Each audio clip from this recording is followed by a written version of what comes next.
On a tous chez soi des objets qui viennent de l'autre bout du monde. Mais est-ce qu'on s'est déjà demandé comment ils sont arrivés jusqu'à nous? Eh bien, la réponse tient souvent dans une simple boîte en métal. C'est l'histoire d'une invention qui a littéralement rétréci notre planète. Pensez-y une seconde. Ce téléphone qu'on a dans la poche, assemblé à des milliers de kilomètres d'ici. Comment il arrive dans nos magasins? Ou même comment des avocats du Pérou finissent sur nos étals en plein hiver? La réponse, elle est toute simple. Elle tient en un mot, le container. Et son histoire, croyez-moi, elle est assez fascinante. Alors, pour vraiment saisir à quel point cette idée a tout changé, il faut faire un petit bond en arrière. Il faut imaginer le monde d'avant. Un monde où envoyer des marchandises d'un point A à un point B, c'était un chaos total. Allez, on remonte le temps. Bienvenue sur les quais d'un grand port avant les années 50. Imaginez un peu la scène. Un fourmillement incessant d'hommes, de caisses, de sacs, de barils. C'est un véritable balai, mais un balai complètement chaotique, où chaque objet, chaque marchandise est déplacée à la main, une par une. En fait, le système était d'une inefficacité, mais abyssale. Charger un seul navire, pièce par pièce, ça pouvait prendre des jours. Parfois, le temps de chargement était plus long que la traversée de l'océan elle-même. Et bien sûr, avec tout ce remue-ménage, la casse était fréquente, les vols aussi. Bref, c'était un vrai cauchemar logistique et financier. Et puis, il y a le coût humain. Le travail de docker, c'était éreintant. Vraiment, il fallait déplacer des sacs de céréales de 100 kilos, souvent à deux, ou des sacs de sucre de 60 kilos tout seul. Tout ça à la force des bras, dans des conditions hyper dangereuses. C'était un travail de force pure, de force brute. Et parfois, c'était un travail mortel. Ce chiffre, 47, c'est le nombre de dockers qui sont morts au travail, juste dans le port de Marseille, en l'espace de 10 ans, entre 1947 et 1957. Le coût humain de ce système était juste exorbitant. Clairement, il fallait trouver une solution. Et cette solution, elle va venir de quelqu'un à qui on ne s'attendait pas. Un outsider, un entrepreneur du transport routier, un homme du nom de Malcolm McLean. Et lui, en observant ce chaos, cette inefficacité, il va avoir une idée toute simple, mais absolument géniale. Alors, l'histoire raconte que l'idée lui est venue en 1937. À l'époque, il est chauffeur de camion, il est sur les quais et il attend. Il attend des jours que sa cargaison de coton soit déchargée à la main, pièce par pièce. Et là, il se dit « Mais attends, pourquoi est-ce qu'on ne chargerait pas directement toute ma remorque sur le bateau ?» Et voilà, l'idée du container était née. Une seule boîte, un seul chargement. Simple, non? Et le 26 avril 1956, c'est le grand jour.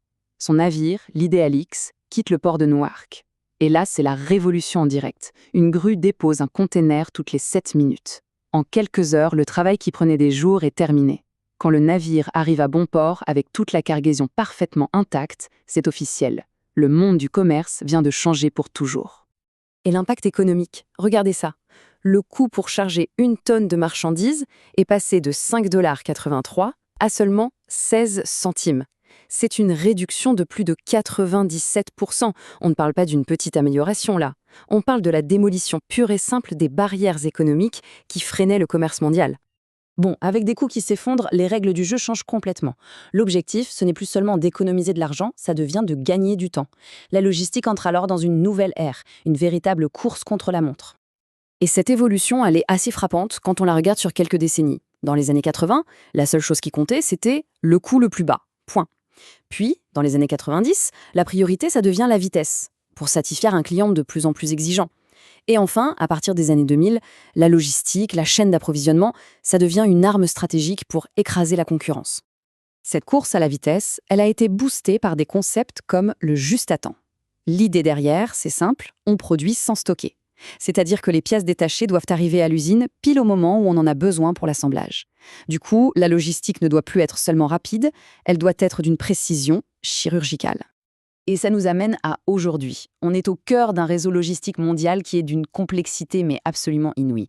La question, ce n'est plus de savoir comment déplacer une boîte, c'est comment on gère des millions de boîtes. En même temps, partout sur la planète. Comment c'est possible ? Alors pour se faire une idée de cette complexité, il suffit de regarder un chiffre, le nombre d'entreprises transnationales. En 1995, il y en avait 38 000. 20 ans plus tard, en 2015, plus de 320 000. C'est une explosion.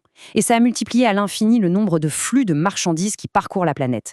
Le vrai défi, c'est devenu ça, gérer cette complexité folle. La réponse, bien sûr, elle est technologique.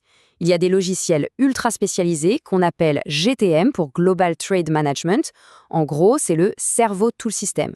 C'est eux qui gèrent la conformité avec les douanes, qui permettent de voir où est un colis en temps réel, qui optimisent les trajets. Et surtout, ils assurent la traçabilité de chaque produit. Et ça, c'est devenu un point absolument crucial. Et on va voir tout de suite pourquoi c'est si important. Prenons le cas des airbags Takata. C'est le plus grand rappel de produits de l'histoire. Les constructeurs automobiles devaient savoir exactement quel véhicule contenait les airbags défectueux. Sans cette traçabilité, la seule option, ça aurait été de rappeler toutes les voitures. Imaginez le cauchemar logistique et le coût financier. Ok, donc tout ce système incroyable a été construit pour une seule chose, amener un produit du fabricant au client. Mais aujourd'hui, on commence à se poser une nouvelle question, une nouvelle frontière s'ouvre. Et après, qu'est-ce qui se passe après la vente? Et si le voyage de retour d'un produit est en train de devenir tout aussi important? Eh bien, c'est tout le principe de ce qu'on appelle la logistique inversée. L'idée, c'est d'organiser le chemin retour des produits. Que ce soit pour des retours de clients, des réparations, du recyclage, l'objectif, c'est de transformer ce qui était avant une fin de vie en un nouveau départ, en une nouvelle source de valeur. Et attention, ce n'est pas juste une question d'écologie, c'est aussi hyper rentable. Regardez, Kodak a réutilisé les pièces de 61 millions d'appareils photo jetables en 1 an. Estée Lauder a transformé pour 60 millions de dollars de déchets en une ligne de produits qui en rapporte 250 millions. Et Caterpillar, ils ont carrément bâti une division qui pèse plus d'1 milliard de dollars par an juste en reconditionnant des pièces usagées. La petite boîte en métal de Malcolm McLean, elle a permis de livrer le monde entier juste devant notre porte au XXe siècle. La grande question maintenant, c'est est-ce que la révolution du XXIe siècle, ce sera d'organiser le retour de tous ces milliards de produits? L'avenir de la logistique, et sans doute un peu celui de notre planète, pourrait bien en dépendre.